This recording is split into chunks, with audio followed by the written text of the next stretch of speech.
सोचो एक ऐसा जगह है स्पेस में जहाँ लाइट भी भाग नहीं पाती है, जहाँ टाइम तक रुक जाता है और स्पेस जो होता है वो अपने आप में फोल्ड हो जाता है।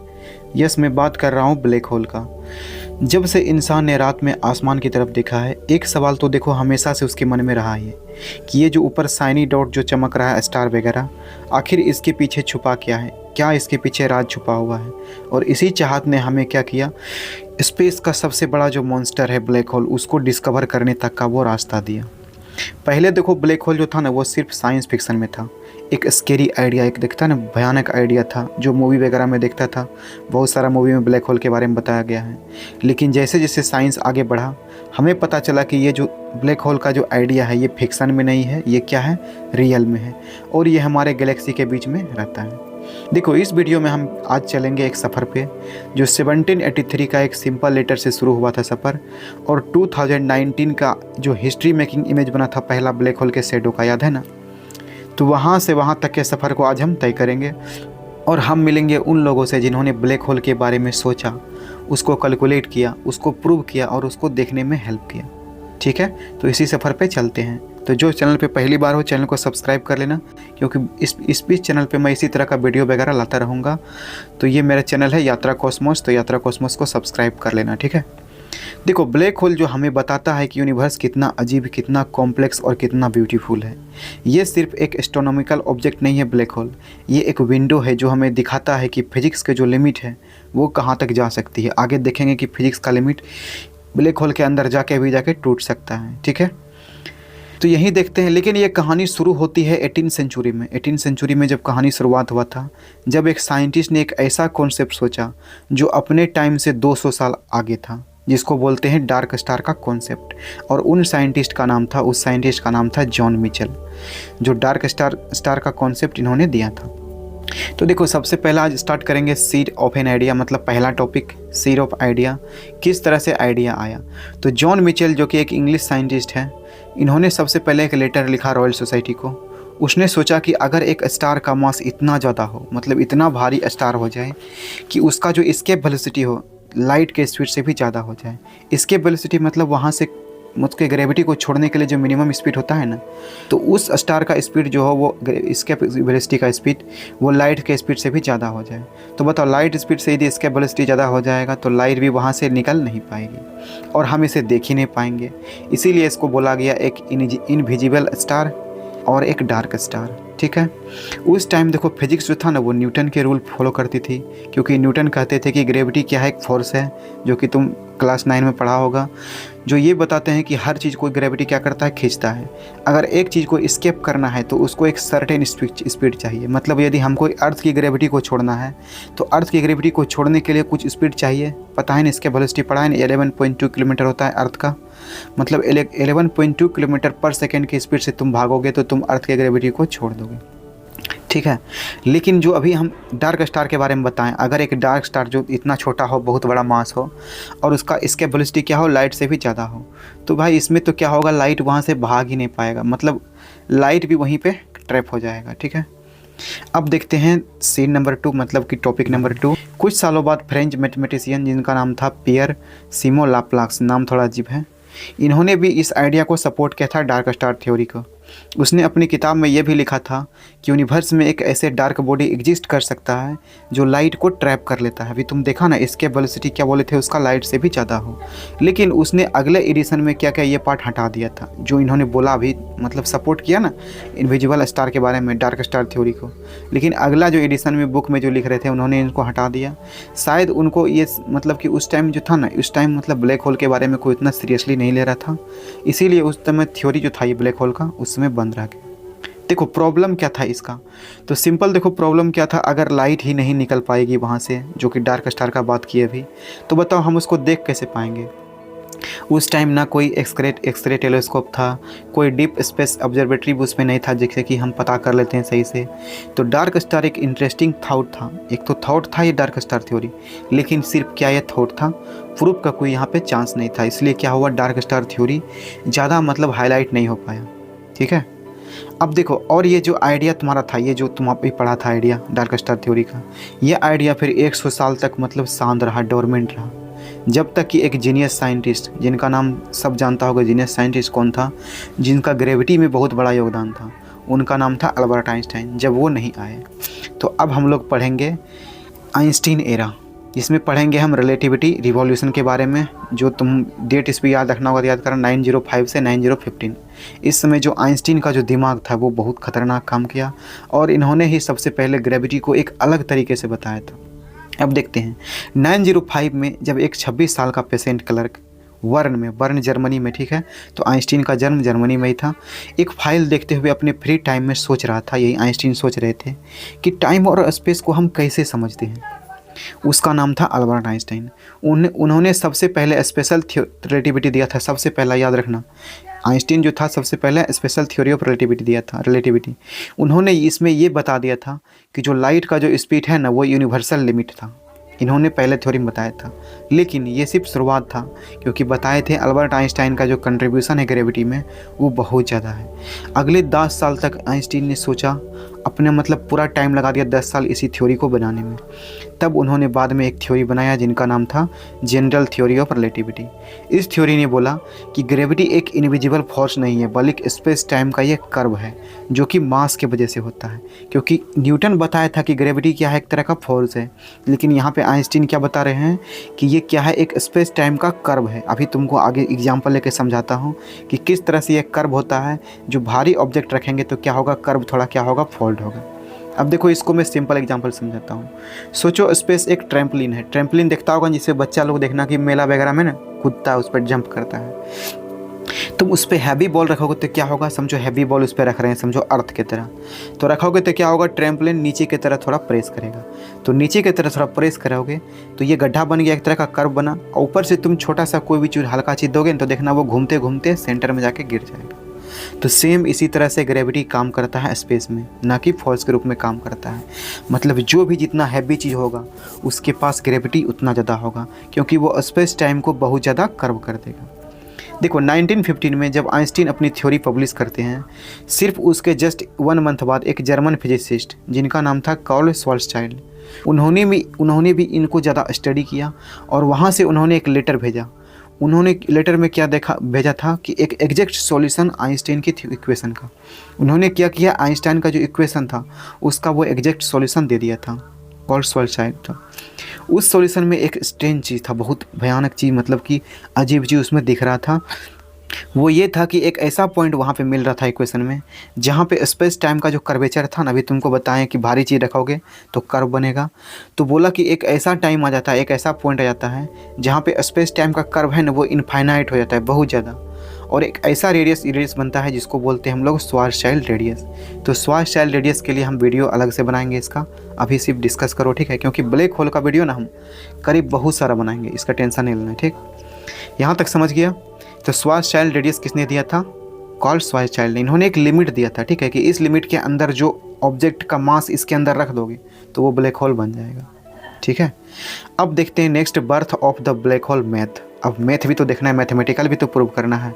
देखो मैथमेटिकल जो हुआ ये पहली बार था जब ब्लैक होल्स का सीड फिजिक्स में दिख रहा था, लेकिन उस टाइम साइंटिस्ट ने इसे सिर्फ एक मैथमेटिकल क्यूरियोसिटी समझा, रियलिटी ने, ठीक है।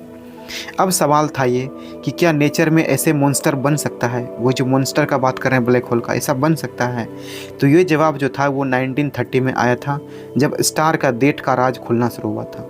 तो अब हम लोग पढ़ेंगे नेक्स्ट में स्टार डेट जाए, जिसको बोलते हैं हम लोग कोलैप्स थ्योरी। कोलैप्स थ्योरी समझते हो ना, कोलैप्स थ्योरी मतलब स्टार जो होता है उससे भी ब्लैक होल बनता है कोलैप्स होने के बाद, जबकि स्टार जब मरता है। तो अब हम कोलैप्स थ्योरी को समझेंगे, ठीक है। अब देखते हैं हम लोग कोलैप्स थ्योरी, स्टार किस तरह से कोलैप्स होता है, स्टार दैट डाई। देखो हर कहानी का एक अंजाम होता है, तुम भी जानते हो कि आदमी यदि जिंदा है, मतलब कि जन्म लिया, तो उसको मरना तय है। इसी तरह जो स्टार होता है ना, उसका भी एक लाइफ होता है। कुछ स्टार जो होता है अपना ज़िंदगी जो है लाइफ वो हल्का सा चमक के साथ, मतलब कि आराम से वो मर जाता है। लेकिन कुछ स्टार ऐसा होता है जो कि अपना जो उसका डेथ होता है ना, वो बहुत ख़तरनाक होता है, रोमांचक भरा होता है। तो उसको देखेंगे आज, वही अंत के बारे में देखेंगे, जिसका अंत होने के बाद वो ब्लैक होल बनता है। देखो एक तारा का जो लाइफ होता है वो हाइड्रोजन से शुरू होता है। तुम पढ़ा होगा कि उसमें हाइड्रोजन फ्यूल के तरह काम करता है, जो कि हाइड्रोजन न्यूक्लियर फिजन इसके अंदर चलता है, जो कि हीलियम बनता रहता है रिएक्शन के बाद।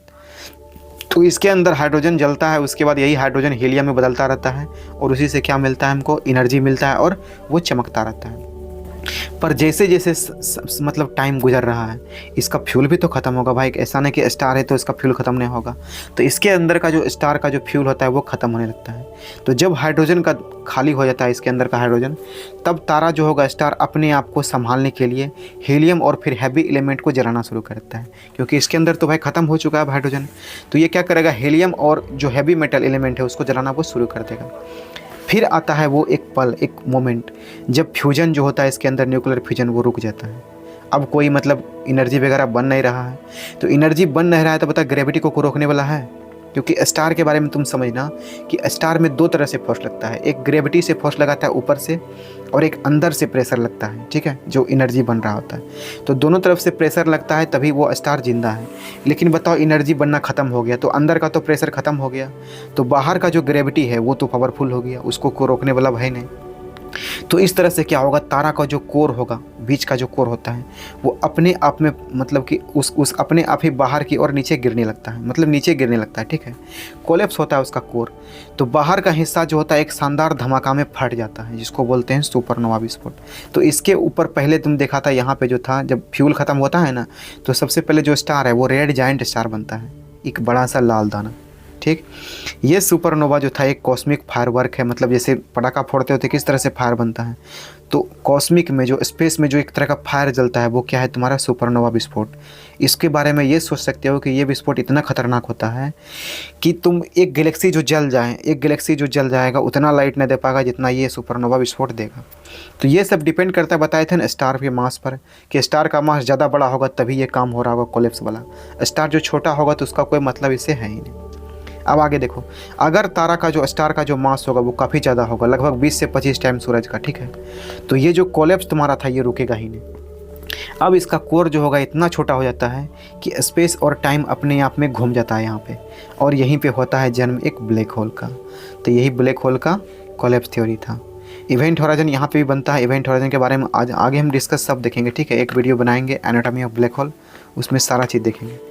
तो इवेंट होराइजन यहाँ बनता है, एक ऐसा लिमिट बनता है जहाँ जिसके पार जाने के बाद ना ही रोशनी, ना ही वक्त, ना ही टाइम, वहाँ से कुछ भी वापस नहीं लौट सकता है। देखो सुपरनोवा के बाद क्या होता है, बचा हुआ जो गैस और धूल था, वो जो स्टार नया नया था, जो गैस और धूल था वो क्या बनाता है, नया नया स्टार बना दिया, नया नया ग्रह बना दिया, प्लेनेट, नया नया कहानी का बीज बनाता है।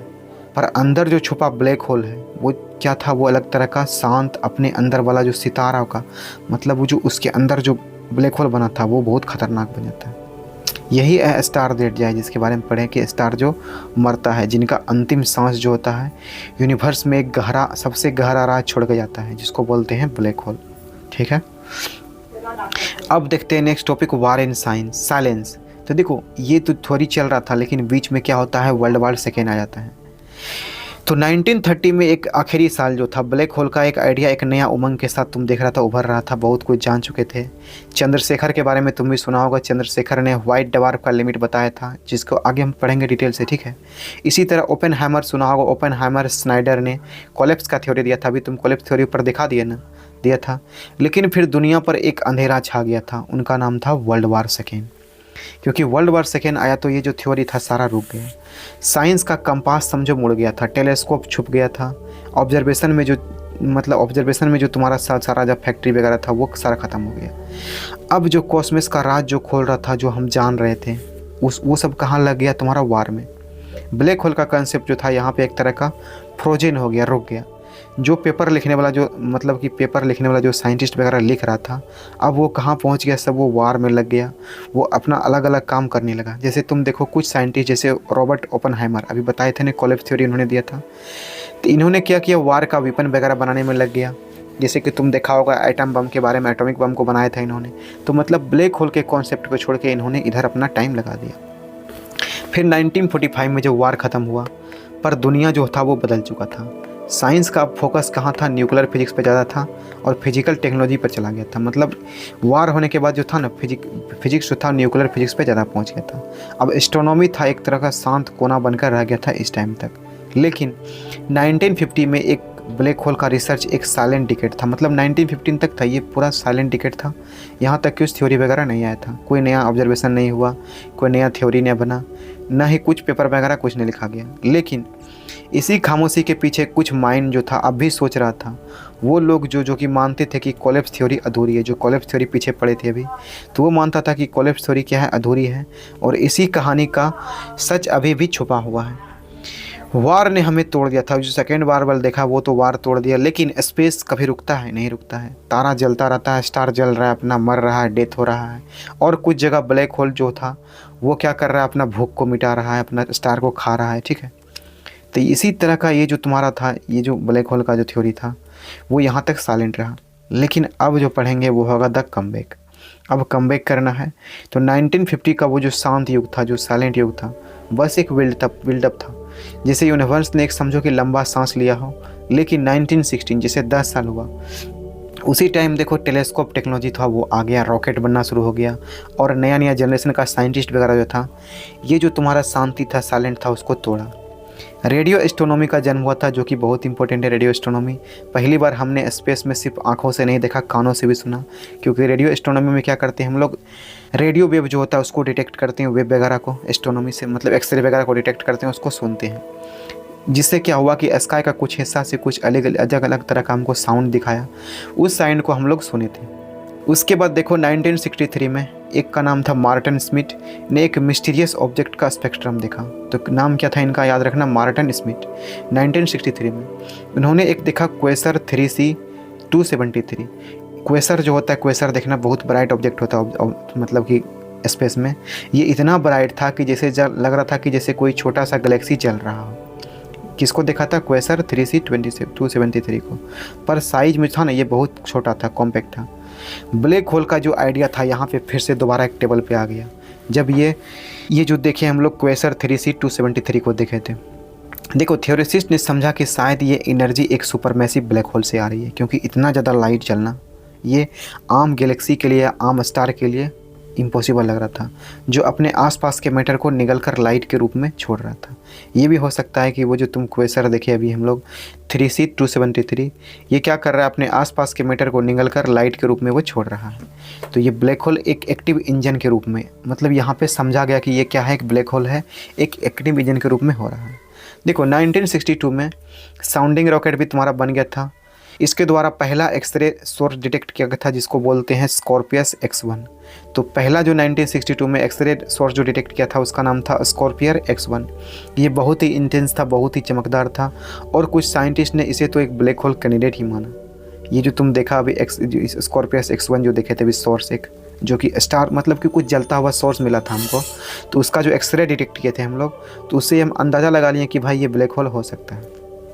इसके बाद देखो आगे क्या हुआ, यहाँ पे देखो मैथमेटिक्स भी अपना काम कर रहा था। रोजर पेनरोज का नाम सुना होगा, इन्होंने क्या किया, स्पेस टाइम सिंगुलरिटी का प्रूफ भी दिया था। इसके बारे में पढ़ेंगे आगे वीडियो में, मतलब फुल डिटेल करेंगे, ठीक है, इसका टेंशन नहीं लेना है। तो रोजर पेनरोज ने क्या किया, स्पेस टाइम सिंगुलरिटी का प्रूफ भी दिया था। उसके बाद स्टीफन हॉकिंस ने भी कोलैप्स का जो था टाइम एरो से जोड़ा था उसको। अब ब्लैक होल जो था सिर्फ एक मैथमेटिकल क्यूरियोसिटी नहीं रहा, ये क्या हुआ, एक रियल फिजिक्स इथनेटिक बन गया, एक तरह का अलग तरह से ये बन गया, ठीक है, ये ब्लैक होल। आगे देखो थ्योरी और ऑब्जर्वेशन जो था एक साथ चल रहा था, तुम देखा अभी थ्योरी भी बन रहा था, मैथमेटिक्स भी चल रहा था, और ऑब्जर्वेशन भी चल रहा था। एक तरफ टेलीस्कोप से एक नया क्लू मिला था, दूसरा तरफ क्या हुआ था, इक्वेशन ने क्लियर आंसर दिया था। इसी तरह से समझो कि हमारा जो कमबैक था ब्लैक होल का, वो कमबैक पूरा हो चुका था। ब्लैक होल अब साइंस के फ्रिंज से उठकर अब क्या हुआ, सेंटर पे आ गया था। अब अगला इरा था वो था गोल्डन इरा, जिसमें गोल्डन इरा में पढ़ेंगे हम लोग कि आगे गोल्डन इरा में क्या क्या होने वाला है, ठीक है। देखो अब पढ़ेंगे गोल्डन इरा ऑफ थ्योरी। देखो 1970 का जो मतलब जो सन था वो धरती पर नहीं, साइंस का एक अलग रूप में, मतलब 1970 जो था ना वो ब्लैक होल के लिए एक बहुत ही अच्छा ईयर था। यहाँ पे हम लोग जान जाएंगे अच्छे तरीके से कि यूनिवर्स का जो सबसे खतरनाक तुमको बोले थे ब्लैक होल के बारे में, उसके राज के बारे में हम लोग जान जाएंगे। यहाँ पे देखो रोजर पेनरोज ने सिंगुलरिटी थ्योरम दिया था, वो पीछे देखा तुम। एक प्रूफ ये भी था कि एक अगर मैसिव स्टार का कोलैप्स एक सर्टेन लिमिट तक हो जाए, मतलब एक मैसिव स्टार पीछे बताए थे कि बड़ा सा स्टार जो है उसका लिमिट क्रॉस कर जाए, मतलब उसका कोलैप्स बहुत ज़्यादा हो जाए, तो स्पेस टाइम जो होगा उसका इतना वार्प हो जाएगा कि वहाँ पे सिंगुलरिटी जो बनेगा वो बहुत भयानक बन जाएगा। और वो सिमिलरिटी ऐसा बनेगा कि वहाँ पे सारा रूल वगैरह सारा कुछ वहाँ ब्रेक हो जाएगा वहाँ जाने के बाद, ठीक है। उसके बाद एक और साइंटिस्ट आए जिनका नाम था जॉन व्हीलर, जिसने पहली बार ब्लैक होल शब्द को जोड़ा था, मतलब ब्लैक होल शब्द का यूज किया था सबसे पहले जॉन व्हीलर। उन्होंने अपने लेक्चर में इसे एक कॉस्मिक लेबोरेटरी भी बताया था, किसको, तो ब्लैक होल को। और फिर उसके बाद इस सदी का सबसे महान साइंटिस्ट एक तो था जिनको बोले थे अल्बर्ट आइंस्टाइन, उसके बाद एक और साइंटिस्ट जिनका नाम था स्टीफन हॉकिंस, जिन्होंने एक शॉकिंग डिस्कवरी कर दिया ब्लैक होल्स के बारे में। इन्होंने बोला कि ब्लैक होल्स जो होता है वो बिल्कुल ब्लैक नहीं होता है, ये क्वांटम इफेक्ट की वजह से ये हल्का सा रेडिएशन छोड़ता रहता है, जिसको बोलते हैं हॉकिंग रेडिएशन, जो कि आगे हम हॉकिंग रेडिएशन को देखेंगे। मतलब इसका मतलब ये था कि एक दिन ब्लैक होल भी क्या हो सकता है, इवापोरेट हो सकता है, गायब हो सकता है। आगे देखो आगे क्या होता है। आखिर ये किस बेसिस पे बोला था, अभी जो तुम देखा कि स्टीफन हॉकिंस ने बोला कि ब्लैक होल भी इवापोरेट हो सकता है, तो इन्होंने ये किस बेसिस पे बोला था, तो देखो ये बोला था क्वांटम वैक्यूम के बारे में, कि क्वांटम वैक्यूम में क्या होता है, पार्टिकल जो होता है ना, वहाँ पार्टिकल एंटी पार्टिकल वो पेयर हमेशा बनता रहता है। तो जैसे इवेंट होराइजन के पास जाएंगे तो इवेंट होराइजन के पास क्या होगा, एक पार्टिकल जो होगा अंदर गिरेगा, दूसरा बाहर की ब्लैक होल इवेपोरेट हो जाएगा। तो ये कैसे हुआ, तो इसको सिंपल देखो समझाते हैं कि ये होता है क्वांटम वैक्यूम। जैसे क्वांटम वैक्यूम तो पढ़ोगे, पढ़ाएंगे कभी, तो उसमें देखना पार्टिकल एंटी पार्टिकल जो होता है ना वो दोनों पेयर बनता रहता है, बनता और मिटता रहता है। तो इसी तरह जैसे देखेंगे ब्लैक होल का इवेंट होराइजन का, तो ब्लैक होल के इवेंट होराइजन जो लिमिट बताए थे, बाउंड्री बताए थे, तो उसके पास क्या होता है, एक पार्टिकल अंदर गिरता है, दूसरा बाहर निकलता है। तो इस तरह से एनर्जी क्या होता है छोड़कर ब्लैक होल को धीरे धीरे ये क्या जो एनर्जी जो बाहर बन रहा था, निकल रहा था, इससे क्या होगा, ब्लैक होल धीरे धीरे क्या करेगा, इवापोरेट कर जाएगा, वो धीरे धीरे गायब हो जाएगा। हटाओ इसको, आगे देखेंगे। इसी एरा में ब्लैक होल मैकेनिक्स का लॉ लिखा गया था, अभी जो बताए थे एरा चल रहा है तुम्हारा। आगे देखोगे तुम इसमें कि किप थ्रोन, एक साइंटिस्ट थे किप थ्रोन, इन्होंने वार्म होल और टाइम ट्रेवल का मैथ एक्सप्लोर किया। वार्म होल के बारे में पता है कि वार्म होल क्या होता है, एक शॉर्टकट होता है, और टाइम ट्रेवल का भी इन्होंने मैथ को एक्सप्लोर किया था।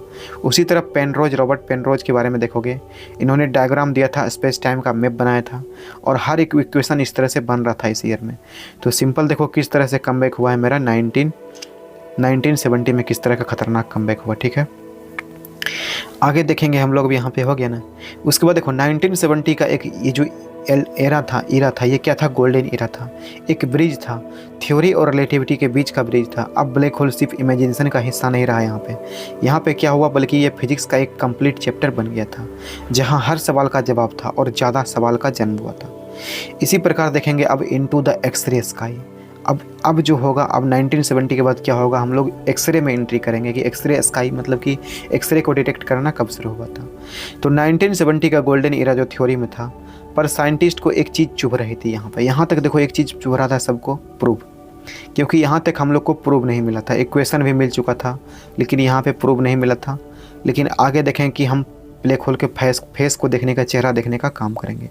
तो देखो 1970 में एक लॉन्च हुआ था सैटेलाइट जिसका नाम था उहरू, जिनको नासा ने मतलब लॉन्च किया था। ये दुनिया का पहला डेडिकेटेड एक्सरे एस्ट्रोनॉमी सैटेलाइट था। इसने हमारी आँखों को एक नया स्पेक्ट्रम में खोला, एक ऐसा लाइट जो एटमॉस्फेयर के पार का देख सकते हैं। मतलब एक्सरे जो था, एक्सरे को हम लोग डिटेक्ट कर सकते हैं, ठीक है। तो ये सैटेलाइट का काम यही था। जल्दी ही क्या हुआ, स्काई में जो था बहुत सारा डजन ऑफ ब्राइट लाइट जो एक्सरे सोर्स था वो मिलना शुरू हो गया। तो उसी में तुम देखना स्कॉर्पियस X1 मिला था। ये एनर्जी का सोर्स जो मिला था ये नॉर्मल स्टार से मैच ही नहीं करता था। ये जो तुम्हारा जो दिखा रहे हैं स्कॉर्पियस X1 जो है तुम्हारा, ठीक है, सोर्स, ये नॉर्मल स्टार क्या होता है भाई, नॉर्मल रहता है, लेकिन इसमें तुम देखना कुछ ज़्यादा ये पावरफुल था। आगे देखेंगे इसमें। देखो साइंटिस्ट ने समझा कि ये जो सोर्स तुम देख रहा है, ये जो तुम्हारा स्कॉर्पियस X1 है, इसको समझा कि ये क्या है, बाइनरी सिस्टम का हिस्सा है। मतलब ये क्या हो सकता है कि भाई इसके बगल का स्टार को क्या कर रहा होगा, ये फीड कर रहा होगा, कुछ खाना खिला रहा होगा, फिर मतलब अपना मैटर को खिला रहा होगा, ठीक है। अब देखो यहाँ पे एक दिमाग काम किया कि अगर वो बगल वाला स्टार, मान लो कि ये जो तुम्हारा स्कॉर्पियस X1 माने हम, ये सोर्स मान लेते हैं कि ये अपने बगल के स्टार को मैटर खिला रहा है, ठीक। लेकिन मान लो कि उसके बगल में स्टार ना हो, कि वो ब्लैक होल हो, तो भाई ब्लैक होल होगा तो वो मैटर उसका निगल रहा होगा ना, स्टार का, तो स्टार का मैटर को निगल रहा होगा, तो वो इतना स्पीड से निगलता है कि क्या होता है, वहाँ का जो टेम्परेचर होता है वो मिलियन डिग्री में पहुँच जाता है, 1 सेकेंड में मिलियन डिग्री। तो जब मिलियन डिग्री में टेम्परेचर पहुँचता है तो वहाँ से वही एक्सरे निकलना शुरू होता है। तो यहाँ पर एक डाउट क्रिएट हो गया फिर 1971 में एक सोर्स ने सबका ध्यान खींच लिया, Cygnus X1, CYGNUS, Cygnus X1। इसका मास जो था लगभग 15 सूरज जितना भारी था, ठीक है, पर इसका रेडियस जो था ना वो बहुत कम किलोमीटर का था। यहाँ पे साइंटिस्ट का दिमाग खना गया कि भाई ये तो ज़रूर कुछ न कुछ तो गड़बड़, यहाँ पे कुछ न कुछ तो लोचा है। इसका मतलब क्लियर था कि ये एक स्टेलर मास ब्लैक होल है, क्योंकि भाई कोई चीज़ का मास बहुत ज़्यादा हो और साइज कम हो तो 100% वो ब्लैक होल होगा, क्योंकि मास ज़्यादा होगा तो वो ज़्यादा ग्रेविटी को क्रिएट करेगा। उसी तरह किप थ्रोन और स्टीफन हॉकिंस ने इनके बारे में अलग अलग बात कही। हॉकिंस का कहना था कि शायद ये ब्लैक होल हो, इसके बारे में जो बोल रहे हैं ऊपर सिग्नस X1 के बारे में, ठीक है, ये बोल रहा था। तो ये इस तरह की यहाँ पे क्या हुआ, सालों के बाद जब प्रूव हुआ तो ये ब्लैक होल ही था, ये जो सिग्नस तुम्हारा X1 बोले वो ब्लैक होल ही था। इसी तरह एक्सरे जो था एस्ट्रोनॉमी ने ब्लैक होल को शैडो से हाईलाइट में ला दिया था, मतलब ब्लैक होल तो उस समय थ्योरी में था, अब क्या हुआ इसको थोड़ा हाईलाइट में ला दिया। पहली बार हमने उनका भूख देखा था ब्लैक होल का, भी तुम देखा ना कैसे स्टार को निगल रहा था ना, तो उसका भूख देखा, उसका छुपना देखा, सब देखा। और अब ब्लैक होल हंटर का इरा शुरू हो गया था। अब हम लोग देखेंगे कि ब्लैक होल किस तरह से हंटर का काम करता है, किस तरह से अपने अगल बगल के स्टार को वो खाता रहता है, ठीक है। अब देखो एक चीज़ यहाँ पे ब्लैक होल का क्या है, यहाँ पे हॉकिंस ब्लैक होल पैराडॉक्स देख लें कि छोड़ दें, अच्छा देख लेते चलो।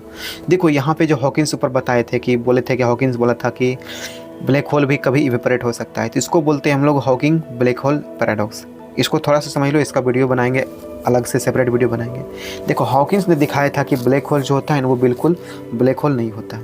क्वांटम मैकेनिक्स के मुताबिक देखोगे तो वैक्यूम में क्या होता है, हर जगह पार्टिकल जो होता है एंटी पार्टिकल पेयर बनता और मिटता रहता है।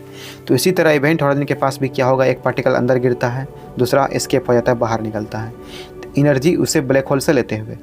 इसका मतलब ये हुआ कि ब्लैक होल रेडिएट एनर्जी करेगा, एनर्जी निकलेगा जिसको बोलते हैं हम लोग हॉकिंग रेडिएशन, और धीरे धीरे मास जो होगा वो खोकर पूरा का पूरा ब्लैक होल इवेपोरेट हो सकता है, एक दिन वो पूरे का पूरा गायब हो सकता है। लेकिन इस थ्योरी ने एक नया सवाल का जन्म उठाया था कि जब ब्लैक होल गायब हो जाता है तो बताओ उसमें जो गिरने वाला सारा इन्फॉर्मेशन था, अभी तुम देखा था ना कि ब्लैक होल में जो जाता है वो वापस नहीं लौटता है, तो इन्फॉर्मेशन आखिर कहाँ गया?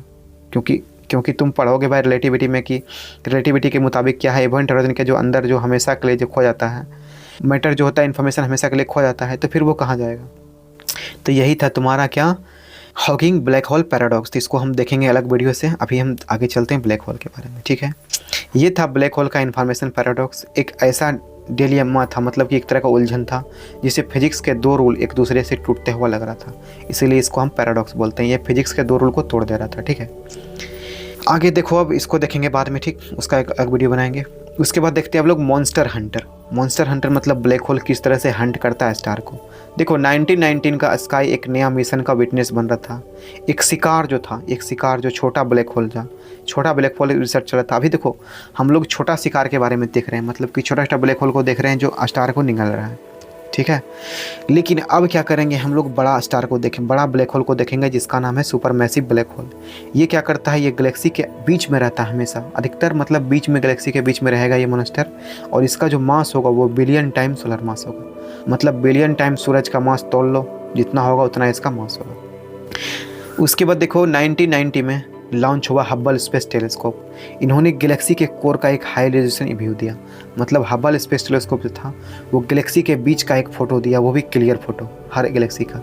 एक गैलेक्सी का समझो, हमारे गैलेक्सी का M87 गैलेक्सी का देखोगे तो फ़ोटो दिया, तो उसमें कुछ ऐसा दिखा, बीच में कुछ ऐसा दिखा कि स्टार जो था ना इसके बीच में बहुत फास्ट ऑर्बिट कर रहा था, बहुत स्पीड घूम रहा था, और वो फास्ट मतलब किसी के चारों तरफ फास्ट ऑर्बिट कर रहा था, घूम रहा था। तो यहाँ पे भी दिमाग इसका लगा कि भाई ऐसा क्यों कर रहा है बिहेवियर स्टार, क्यों किसी के चारों तरफ इतना स्पीड में घूम रहा है, आखिर ये है क्या, ठीक है। तो इसी तरह देखोगे कि M87 गैलेक्सी था, उसका सेंटर में एक ब्राइट कोर और एक जेट टाइप का एक देखा था, वहाँ पे कुछ दिख रहा था वहाँ पे जो कि मैटर को निगल रहा था, ठीक है, उस तरह से फैला वहाँ पर था। एस्ट्रोनॉमर ने यहाँ पे एस्टिमेट किया कि यहाँ एक ब्लैक होल हो सकता है, और जिसका मास जो होगा वो 6.5 बिलियन टाइम सूरज के मास के बराबर होगा, ठीक है, क्योंकि इसके आसपास का स्टार का जो बिहेवियर था वो बिल्कुल अलग था, बिल्कुल अलग यहाँ पे था। इसी तरह देखोगे हमारा मिल्की वे में भी हमारे गैलेक्सी में भी एक ब्लैक होल था, उसका भी मतलब रिसर्च शुरू हुआ।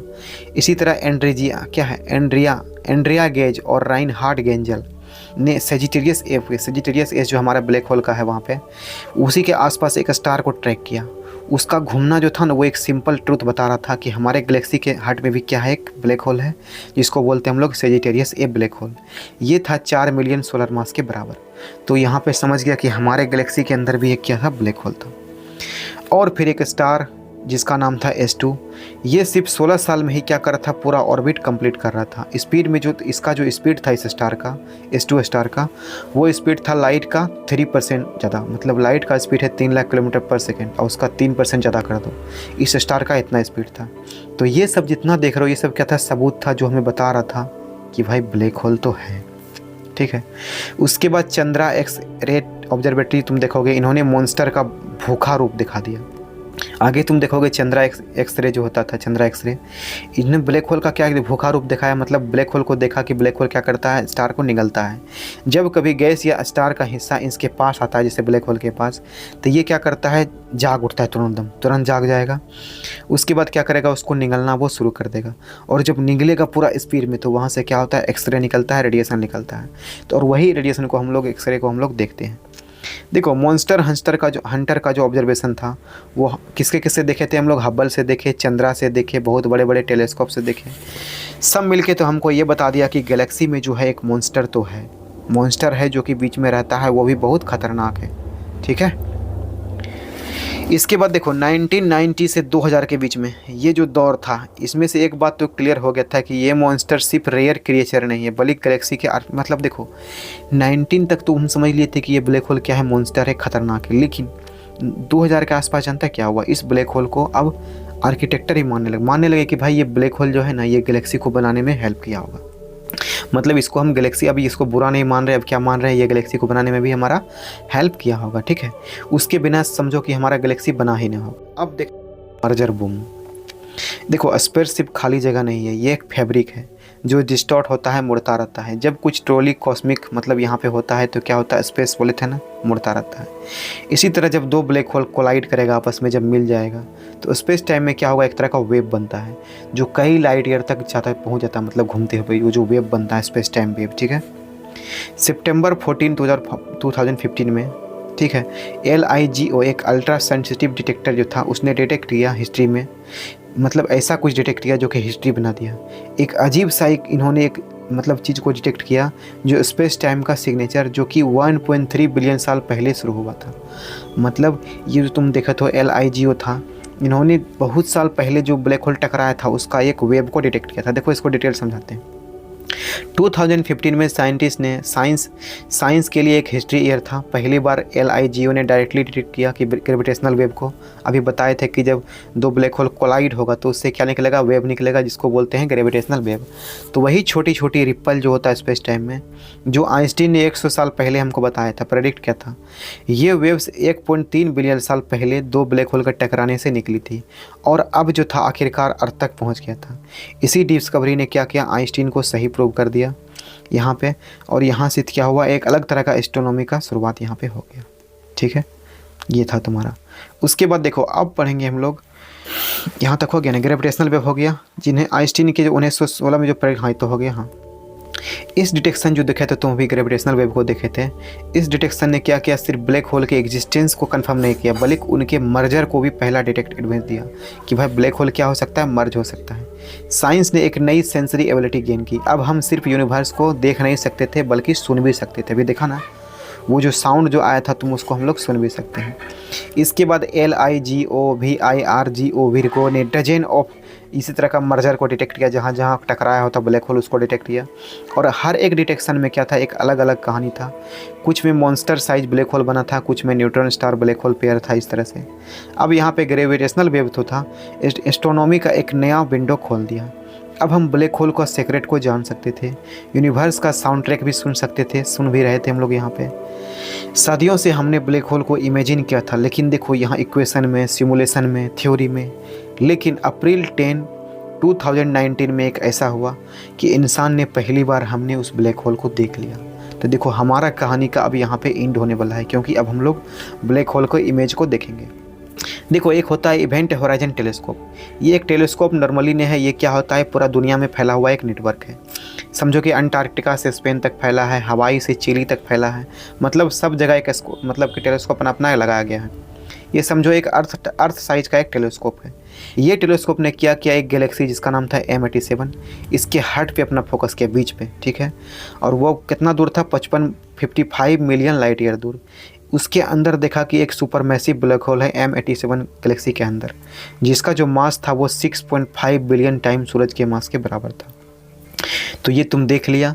इसी तरह से पहले उसको डिटेक्ट किया, उसके बाद इवेंट होराइजन टेलीस्कोप का डाटा जो था, डाटा को इकट्ठा किया सारा, उसके बाद एक फाइनल इमेज बनाया गया। महीनों तक डाटा कंबाइन किया गया, नॉइज फिल्टर किया गया और एक तरह का इमेज बना, एक शेडो बना, इमेज बना शेडो का।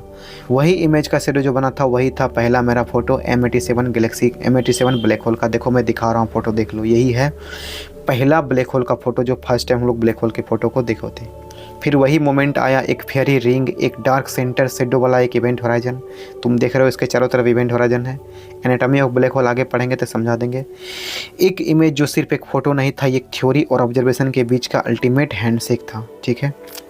2019 में ह्यूमैनिटी ने अपना कॉस्मिक मॉन्स्टर ब्लैक होल को देख लिया था फेस को, और पता भी चल गया था कि जो हमने सोचा था आज उसके बारे में हम लोग जान गए हैं, वो एग्जिस्ट करता है, ठीक है। अब हम लोग देखते हैं डार्क एनर्जी लिंक, मतलब ये ब्लैक होल का डार्क एनर्जी के साथ लिंक क्या है। ये लास्ट पोर्शन चल रहा है। हम जानते हैं कि यूनिवर्स जो हो रहा है एक्सपेंड हो रहा है बहुत स्पीड से, तुम देखा होगा। लेकिन 1990 में साइंटिस्ट ने देखा कि एक्सपेंशन जो था वो एक्सक्लेरेट कर रहा है, मतलब जो यूनिवर्स जो बढ़ रहा है स्पीड में, तो वो एक्सक्लेरेट कर रहा है और स्पीड में ज़्यादा बढ़ रहा है, बहुत स्पीड से। तो इसको ड्राइव करने वाला जो एक चीज़ है उसको नाम दिया गया डार्क एनर्जी। मतलब इसको जो बढ़ाने का स्पीड जो बढ़ा रहा है उसको कौन बढ़ा रहा है, डार्क एनर्जी। डार्क एनर्जी जो होता है यूनिवर्स का 70% बनाता है। मतलब हमारा यूनिवर्स है उसका 70% भाग जो किससे बना है, डार्क एनर्जी से बना है। लेकिन हम नहीं जानते हैं कि वो है क्या, कुछ है, कुछ कहीं ये एक कांस्टेंट फोर्स है या कुछ कहीं और है या वैक्यूम एनर्जी है, कुछ भी हो सकता है, नहीं जानते हैं, ठीक है। अब देखो एक रिसेंट थ्योरी कहती है, अभी का रिसेंट थ्योरी, ब्लैक होल सिर्फ मैटर को कंज्यूम नहीं करता। अभी तुम देखा था ना ब्लैक होल स्टार को खा रहा था, तो लेकिन यहाँ बोल सकते हैं कि ब्लैक होल सिर्फ मैटर को कंज्यूम नहीं करता है, बल्कि अपने मास में एक हिडन एनर्जी स्टोर करता है जो कॉस्मिक एक्सपेंशन में कंट्रीब्यूट करता है, ठीक है। जब गैलेक्सी इवॉल्व होती है, जब गैलेक्सी बनती है, ब्लैक होल ग्रो होता है और शायद उसका कुमुलेटिव इफेक्ट का रिपल्सिव फोर्स बनता है, तो लार्ज स्केल पे क्या होता है, स्पेस का स्ट्रेच करता है। ये आइडिया थोड़ा डेयरिंग था क्योंकि ये आइंस्टीन के फील्ड इक्वेशन और कॉस्मोलॉजी दोनों को एक ही फ्रेम में फिट करने की कोशिश करता है। ये सब देखेंगे आगे। अगर सच हुआ तो डार्क एनर्जी का मिस्टीरियस एक्स्ट्रा, ये जो तुम्हारा था मिस्टीरियस थ्योरी था, ये क्या था, ब्लैक होल का एक न्यूट्रल बायो प्रोडक्ट है। मतलब मान सकते हैं कि ये जो डार्क थ्योरी है ये ब्लैक होल का ही नेचुरल प्रोडक्ट हो सकता है, बायो प्रोडक्ट हो सकता है, ठीक है। अगर ये थ्योरी प्रूव होती है आगे चल के, तो ब्लैक होल जो होगा वो सिर्फ गैलेक्सी का आर्किटेक्चर नहीं है, गैलेक्सी को बनाने में ही सिर्फ काम नहीं कर रहा है, बल्कि वो यूनिवर्स को भी बनाने का वो काम कर रहा है, ठीक है। तो तुम देख लिया ब्लैक होल को दानव से, मॉन्स्टर से ला के हम कहाँ से कहाँ ब्लैक होल को पहुँचा दिए। ये था मेरा history of black whole. Video अच्छा लगा तो वीडियो को लाइक, चैनल को सब्सक्राइब कर लेना, और जो भी चैनल पे पहली बार हो वो चैनल को शेयर कर देना। और इसी तरह का नया वीडियो लाएंगे। नेक्स्ट वीडियो जो मेरा होगा वो होगा एनाटॉमी ऑफ ब्लैक होल, तो चैनल को सब्सक्राइब कर लेना। Bye, see you.